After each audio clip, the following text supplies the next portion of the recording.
Bonjour, mercredi, le Saint-Quentinois et champion du monde de boxe Tony Averland est venu donner le coup d'envoi. Il s'est fait remettre des mains du président un livre d'échecs sur comment devenir un super attaquant. Qui sait, on le reverra peut-être prochainement à un combat de chessboxing peut-être. Mais qui dit combat dit arbitre. On va donc vous parler aujourd'hui un peu d'arbitrage. Anémone Kulzak, je suis arbitre international et j'arbitre ici l'accession. Donc l'accession est réservée aux joueurs qui ont un elo supérieur ou égal à 2200 elo. Lauriane Lebré, j'étais à F3 juste avant ce tournoi et j'arbitre l'Open Day. Ils font peut-être pas forcément dans les règles pour les propositions nulles, mais bon, comme c'est l'Open Day, on est un peu plus souple sur le règlement et on accepte quand il n'y en a aucun des deux qui râle. Mais en général, cela se passe ainsi. Christian Bauer et Romain Edouard. Là, Romain arrête la pendule, voilà, appelle l'arbitre pour lui signaler qu'il y a 3 fois la même position. Il faut savoir que, comme le national, les parties sont retransmises, l'arbitre peut anticiper ce genre de choses. Et c'est pour ça que lorsqu'il arrive, il vérifie brièvement, mais il sait déjà que c'est 3 fois la même position. Parfois, ce n'est pas aussi simple lorsqu'il arrive qu'un joueur ne connaît pas bien cette règle.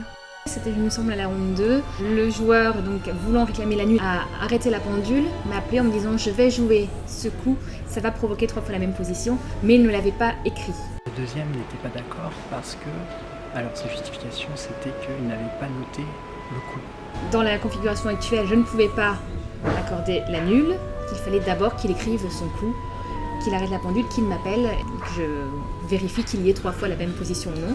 Donc voilà, c'est ce qu'il a fait. Ils ont pas envie de s'opposer à la décision de l'arbitre, les joueurs, quand c'est des femmes. Peut-être qu'ils râlent moins sur les femmes que sur les hommes.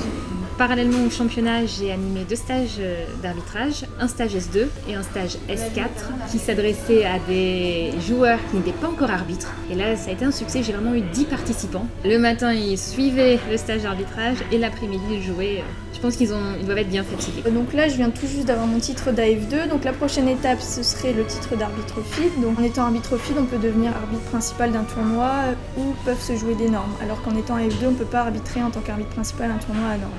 À l'issue du championnat de France, déjà samedi, j'arbitre le festival de Dieppe pendant une semaine. C'est un festival qui regroupe quasiment 400 joueurs répartis en 4 tournois.